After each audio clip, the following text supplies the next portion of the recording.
Welcome to Storycomic Presents, where we interview amazing storytellers and artists. This is episode 295.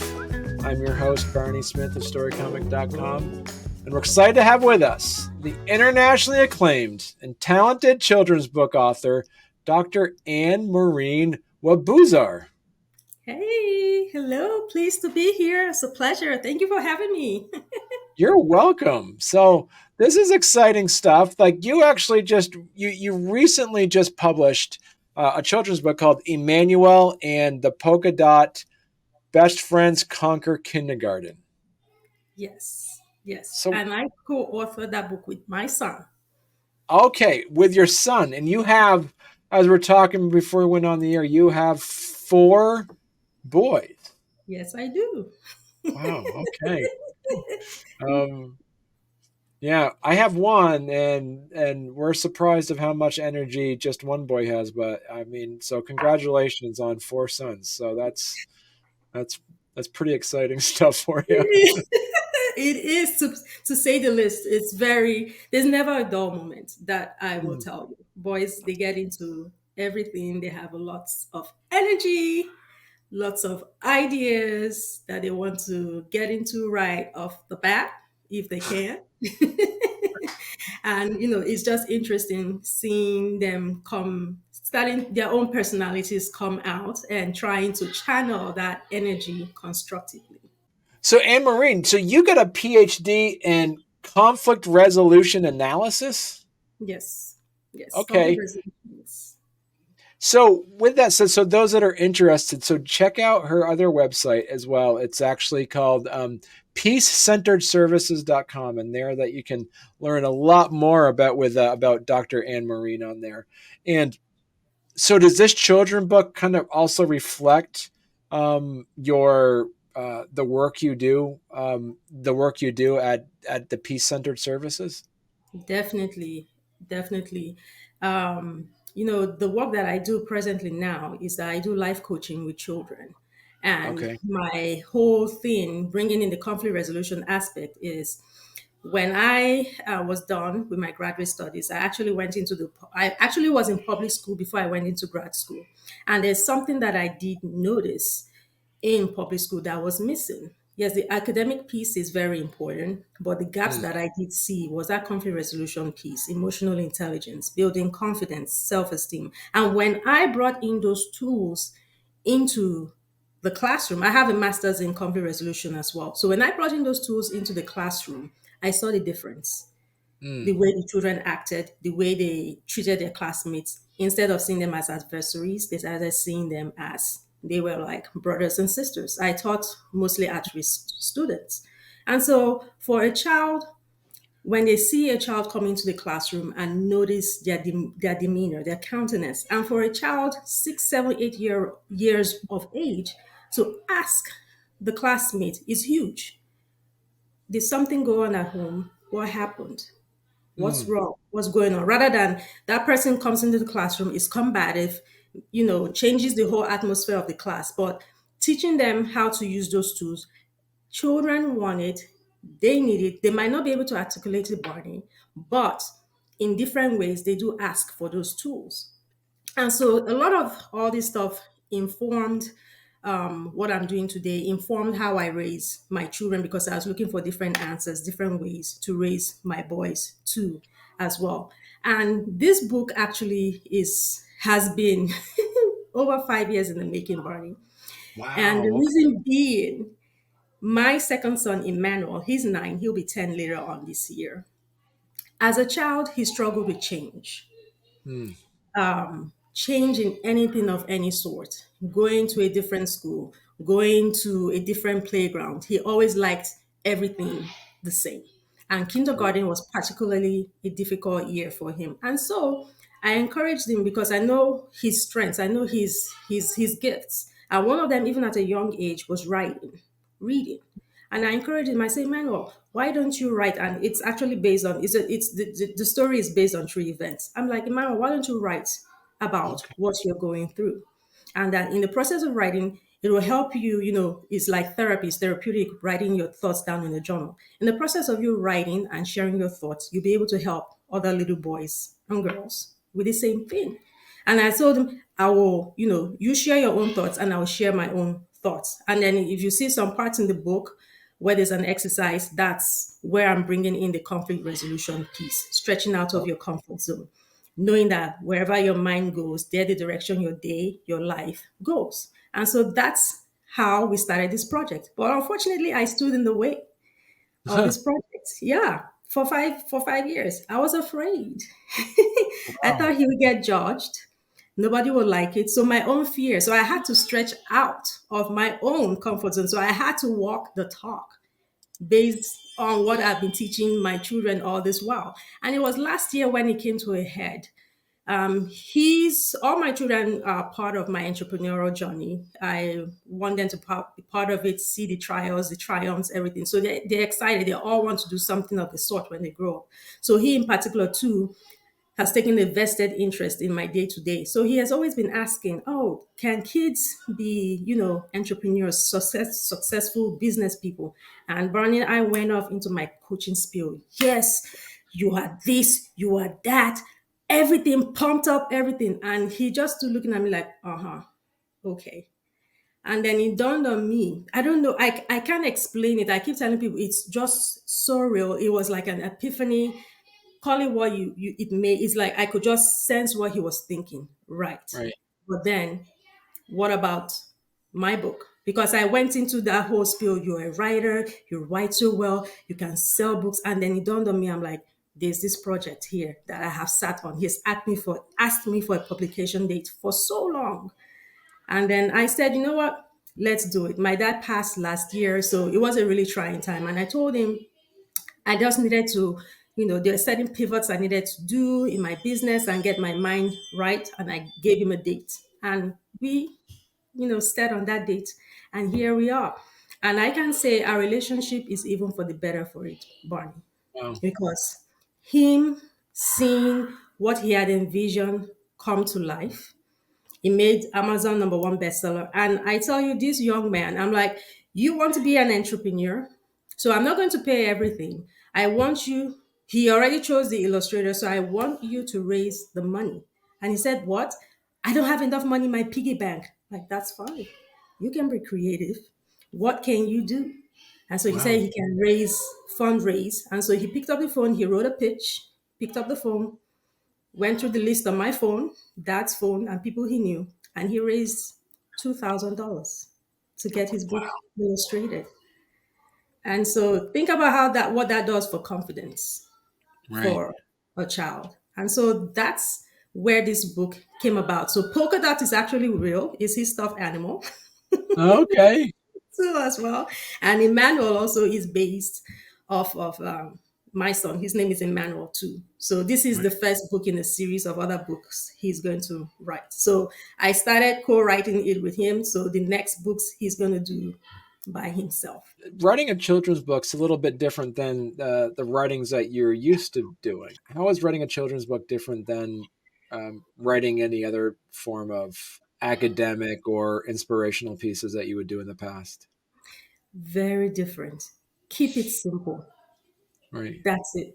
That's the only advice. I overthought it. And that's why it was great that he was on this project because he also edited the work. I mean, I also had professional editors go through the final edits, but he edited it. No, mom, Mm. it's, we don't talk like that.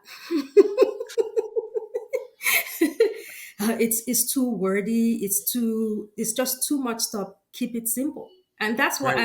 and he was right. Keep it simple. The kids want to get to the information quickly. They don't want to try, they don't want all these innuendos or try, it's I mean, as the age groups grow older, you have mystery, stories and all whatnot, that's fine. But for this age group which we're targeting, 2 to 5, Right. and that's what he said, Mom, you're being too serious. It's not that serious. Keep it simple. So for anyone going into the children's space, not overthinking it. Right. Simple sentences, getting straight to the point. That's the children's attention span at this point in time. Is not, again, not always wanting to feel like children can handle stuff, but just the reality of the age group that you're dealing with. They want the gist of the story. You don't want to lose them or let them get bored with the story. You want them to just get what you're saying. So that's my advice, because like you rightfully said, I've done academic work, I've written other books. So this was like I said, I really stretched myself. And then you had to have illustrations. That's a whole different ball game. So yes, that would be my advice. Just keep it simple. Your son Emmanuel found the illustrator, or did you? Or where did you find the illustrator? I found the illustrator. Is a classmate of mine that I went to high school with. So Okay. he's an architect by trade, and also does fine art. He has Okay. that gift. So when I had approached him, I had found other illustrators, but Emmanuel liked the realistic look, and he wanted to work with him. And based on what he raised and what he was willing to do, and seeing that Emmanuel did this, it was really nice that he got on board with this project and he was able to let him realize his dream. And so, how did that work with that?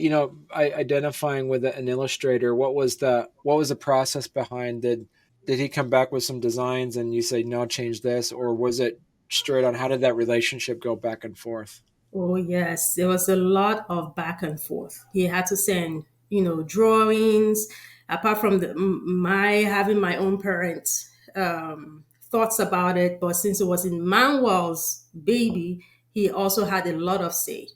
The color of the backpack. Believe you me, the backpack that he carries in the book, so many revisions till he got it right, till Emmanuel was satisfied. He said, it's the way Emmanuel said it reflects who I am as a person. So I identify with this character. This character is me. It's not really made up. Yes, there's a magical element in it that the turtle talks and all whatnot, but still it represents him, and so he wanted it to feel that way in the book. So yes, we went through several revisions, several drawings, color, placement, how the illustrations will also represent what the message we were trying to bring with the book. And of course, the illustrator too also had ideas too as well, which was great. So it was a back and forth. So it was not just a one-way street; it was actually a two-way street. So the illustrator also had very great ideas that we incorporated into the book too as well. So you've done a lot of other books as well. Is there? Do you see this as separate of the library you've created, or is there's the same messaging and the same issues as you say of like confidence building and stuff that happens within this children's book?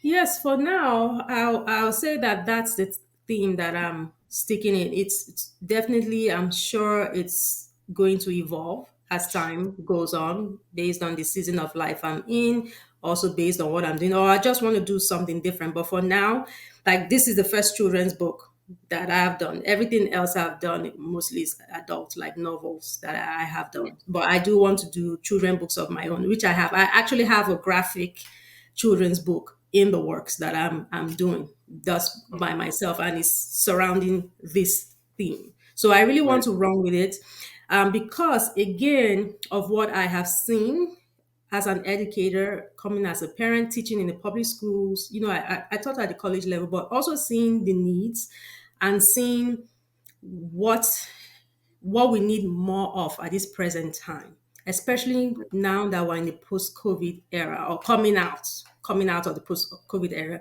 and just seeing what I see and encounter coaching children and the needs. And these things, parents are asking for it. They're looking for tools, they're looking for solutions. And so, if I can offer the solution not through just coaching or working in the schools, but I can also offer that through books, which, with kids is kind of what is the word I want to say? Is non-threatening. You're holding the Right. book, you're reading about somebody else, you're reading about a character, but you're also getting the message. Kind of like what I do in coaching. I use stories. Stories are powerful. The children are able to identify and see themselves in stories without you pointing the finger. Like in Nigeria, I always joke with my parents or the kids that I work with. I say why I love using stories, because in Nigeria, my parents were very famous for that. Story time, nighttime, dinner is over, you know, dad or mom has something to say to the family, and they start on the story. And then how is it possible that Barney, the story starts, they're very great storytellers, my parents. How is it that the story starts sounding like what somebody did earlier Mm, on during the day? And then everyone starts snickering or laughing because they know who they're talking about. But my parents have not actually said, who the person is, but they are telling a story, they're giving a moral, they're giving a teaching in the story, and then you get the point. So they haven't pointed fingers to you, they haven't shamed you. Let me put it that way. They're not shaming you per se, but you get the gist of what is going on. And that's what stories do for children. They right. can see themselves, they can identify, they can see the problems the character is going through and how they finally resolved that problem. So And so what about, you said like worksheets? There's like some companion sheets with this as well?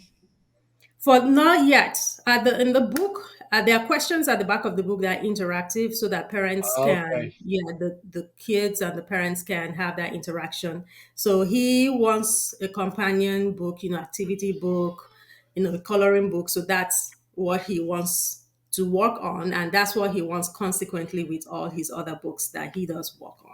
Are you looking at also as like, as you do more books with Emmanuel, are you, is he interested in sticking it to like the 2 to 6 year old, or is the audience going to grow as he gets older as well? I think it's going to grow as he gets older. So I think Right. at least for this polka dot series, he will do it in this age group. But I know I do sense that as he grows, that his stories will evolve, the writing will evolve as well. And that's why I mentioned for this age group, the advice that he gave when we're writing it and we're going through it was, just let's keep it simple. And Right. then as he grows, of course, and he grows in knowledge, comprehension, writing, and all, it's definitely going to change. Except if he makes that decision to want to stay within this age group, which is also fine. So what's the theme and the message that parents will get out of this for their kids?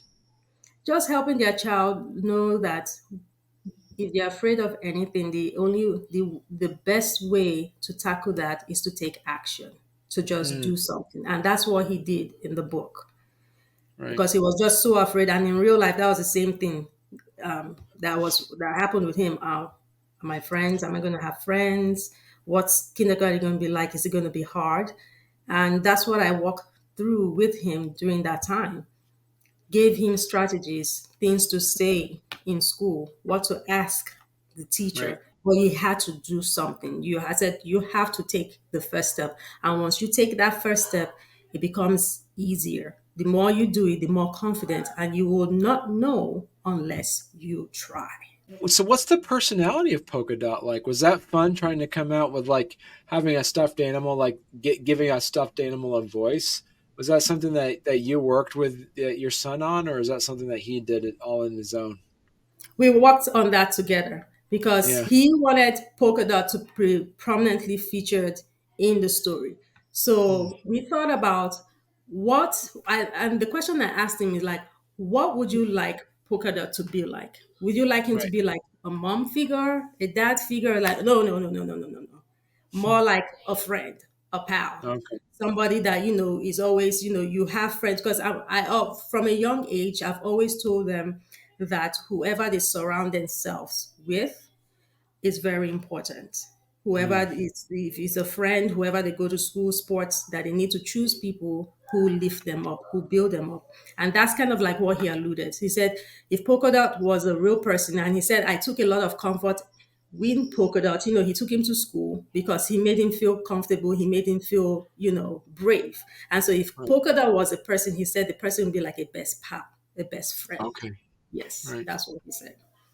And so it's a 28 pages, so that's like a perfect size. Was there a way that you're trying to balance out, trying to shorten it? Was it always going to be that long, or did you have to edit it and shorten it or lengthen it, or how It did that work? was, yes, it was much longer because, Okay. and then that's where the professional editor came in to help us because Okay. he had lots of dialogue going on in there, and then I had my own dialogue going there in there too as well. And so that's it was painful, I won't lie, because you get when you're writing a book, you get really attached to the story, what you have written. Right. And so that was really like pulling teeth for Right. us. But in reality, when the editor told us, if you look at other children's book, which we had, that was part of something that we had to go through, look through other children's books and see the length, the average length. Right. It's not 40 pages. Wow. Yeah.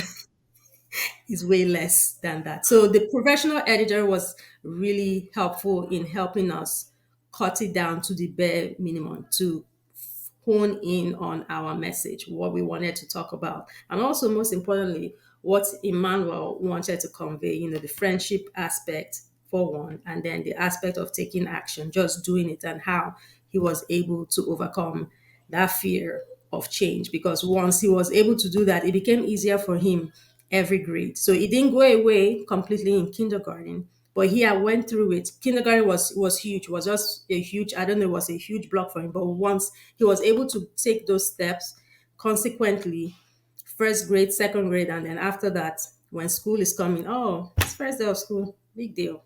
Really, that's how he is now. But I witnessed that it was a process and he had to take action. He had to do it one step at a time. And so I think for him now, it's just huge to just see this. And I told him that you took a step too in writing this book and sharing. I said you were sharing that you were actually scared, because Emmanuel, if you meet Emmanuel, he takes a lot of pride in himself, or not wanting to show that he's scared about things. You wouldn't know now, but back then, I said, so it's huge that you're doing this and you're sharing this with other people, because this is something that you really struggled with. Right. So it Now, almost feels like I'm talking about an older person. I always have to remember that he was like 3, 4,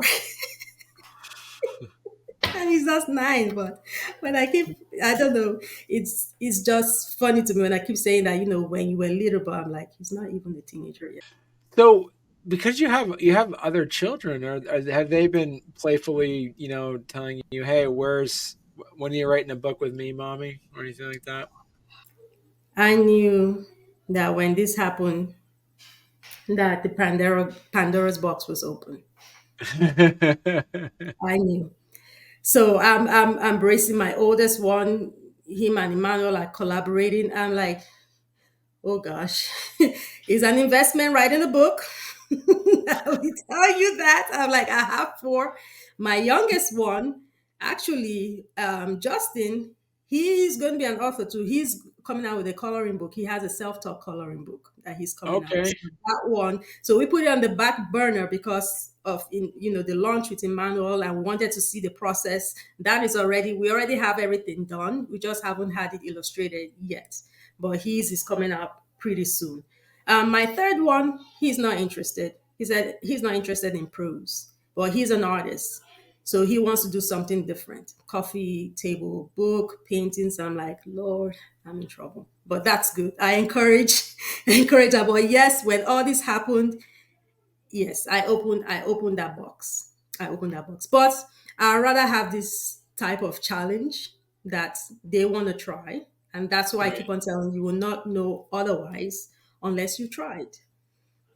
You will not Right. know that you have this gift if he wasn't challenged, or if I didn't ask him to hone in on this gift, he might not have ever taken that step. So for my other kids, hey, if they want to, it might become a side hustle, something I don't know. The it's limitless what can happen, and that is the key, Barney, for children. Right. Yes, I know we can't entertain all their whims and all whatnot, but in coaching children and having 4 boys, different personalities, what I have found along the way is that all they just want to be seen, they Right. just want to be heard, they just want to be validated. That's Right. it. That's Right. all across the line for children. That's all. Are you Mm. listening? Are you hearing? Are you encouraging? Let's see where this will take us. Well, let's see where this will take you. I wouldn't have known if I didn't continue along this path with Emmanuel. He writes really well. And then out of this book came out, emanated a conference, the Confident Child Conference. And Emmanuel, for the first time, spoke on stage. He launched his book, he signed books. It was huge. So from writing, doing this, he is taking a more vested interest in public speaking. Who knows where that will take him? And this just started by saying, you know what? I saw this. I know you have this gift. I know you can do this. Write this challenge. Let me give you this. Let me give you this challenge. Let's take action. How do you take action? And that's unlike you always you asked before. That's the overarching message with this book. Taking action is a way to overcome fear. Stretching yourself just a little bit. You just might be surprised what you'll find out on the other side. So, Dr. Anne Maureen, if people want to learn more about the book and learn more about your work, where is the best place they could go to? So if they want to purchase the book, Amazon for sure for right now is the best place to get the book. Mhm. My work is peacecenteredservices.com. And on there you see, so the building the house of confidence you were talking about, that's actually like a workshop. So I do workshops, I do group coaching, one-on-one coaching as well.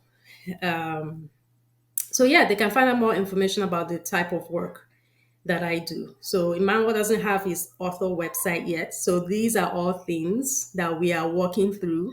So he is the first one. So consequently, with the others who want to do it, the process will be will be I guess I wouldn't say lengthy, but it's more familiar. Let me put it that way. Right. I know the ropes. I'm learning the ropes. Like I said, children, the world of children books is entirely different game, and I'm learning. And then you do have also here on peacecenteredservices.com that says book a consultation. Yes. So that is for those who are interested in my coaching services. So there are three tiers to my business. So I do coaching services. I do training for educators. So because educators work with children, so that mental health piece as well for educators. And then I do motivational speaking as well. So Les Wow. Brown, I don't know if you know him, was my mentor and coach. And Mhm. that is something too that I stumbled upon. I didn't know that I would enjoy public speaking. And this came through when I started, you know, writing. And I don't know if we have time for this, but what I'm really passionate about working with kids, confidence building, kids identifying their talents and building their own unique pathway was what I experienced myself. All this started at age 6 for me. I know I'm from Nigeria, I grew up in Nigeria. So at that particular point in time, what I saw, in society is change, is moved. But what I saw that back then in Nigeria, um, those who were, accorded a lot more respect at that point in time were those who were in the, professional fields, in the medical field, law, engineering, and all whatnot. For me, at the heart of who I was, an artist, creative, liked working with people. That's all I always wanted to do. But what I saw then was that if you had economic power, if you were in one of these fields, that you'll be respected. And so I thought, medicine, no, I don't like blood, not gonna do it. Law, don't like to talk to people. I like to be behind the scenes, which is ironic that now I do a lot of talking for a living. And I thought engineering is kind of cool. There are not lots of ladies doing engineering. And then my grandfather was an engineer. My dad's father was an engineer. They let me tinker with your stuff all the time. And I loved it. But what happened then afterwards, because like I said, in my family, it was like, oh, at that point in time, age 6, I made that decision. I said, I'm going to be an engineer. I'll be an electrical engineer to be specific, to be specific. That's what I wanted to do. And I ran with that story for years. The family should be the first engineer in the family. But the thing that happened is I struggled in school. I Mm. made good grades. Don't get me wrong, I made good grades, but it came at a cost. I worked hard to get those grades. And I put on a mask, I put on a facade.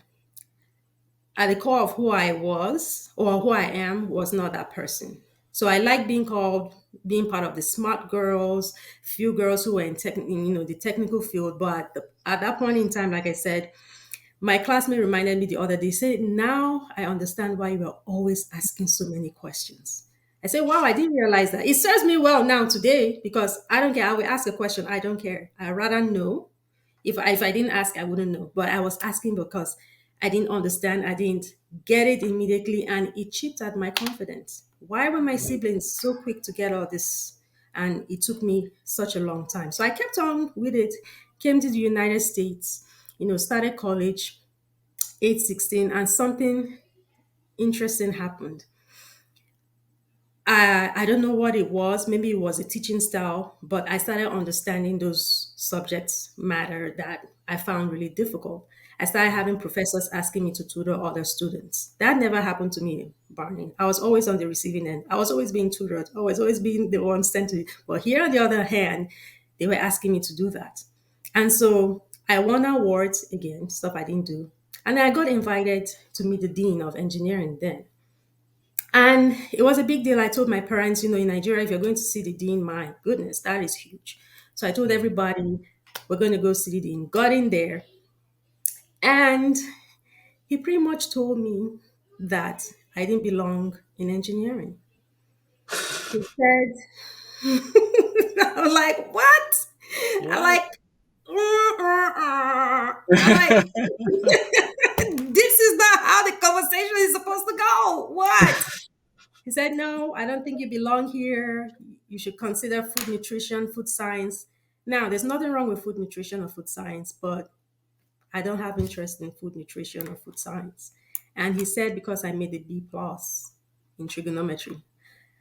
I'm like, if he knew my backstory, that a B plus was like an A plus plus plus plus for me in math, that'll be huge. So it was stuff like that. Like I said, it's chipped at my confidence, and I wore that for so many years. I eventually didn't finish up with engineering. I failed out of engineering, actually, and that was devastating. That was so. By the time before I finally found my identity, found my way, it took a lot going back, and which was great that I went through that process. But I didn't know who I was. I didn't know what my gifts were, or most importantly, I didn't even think that my gifts were gifts, which was a problem in of itself. And so consequently found myself in the conflict resolution field, which was great because like I said, the capacity for working with people, issues, my coming from where I came from in Nigeria, the stuff that was going on there, all of that agreed with who I was as a person. So I also saw it as I was not solving problems in the engineering sense, but I was solving problems like in the human sense. And along came when I made a segue working with children. Like I said, coming from what I experienced as a child, what I struggled with, building up my confidence, building up my self esteem, and seeing the needs that I saw in public school, and then also working with my children really, really informs what I do. There's something to say about planning, but also making sure that people might see the strengths in you that you might not have noticed before as well. Mhm. Dr. Anne Marine, you're going to have to come back on when you have your sequel book coming out. We'd love to chat more about, just seeing the further adventures of Emmanuel and Polka Dot. I will. And like I said, if I don't do the second one with him, you probably would just be talking to Emmanuel.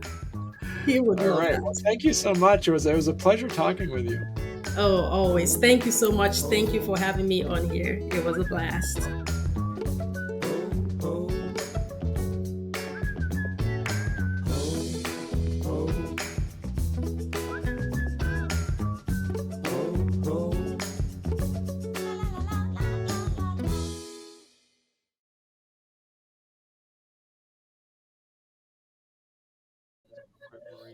I always get the timestamp things, which makes it fun. And do you have I almost messed it up there. You got what's your PhD is in conflict resolution and analysis. Wait, so you got so you actually took that the whole way through. Okay. All right. I'm one of those Conflict folks. resolution and analysis. An analysis? Yes. Okay. All right. So I'm going to timestamp that for. So this is all going to be off. I'm just going to actually say this, and then it'll be so smooth. I Oh look no, so. I know. I know how it goes. I'm going to look so smart, and I'm just going to put. I'm going to leave all your ums in there, and I'm just going to take out all my ums. It's going to be great. Okay.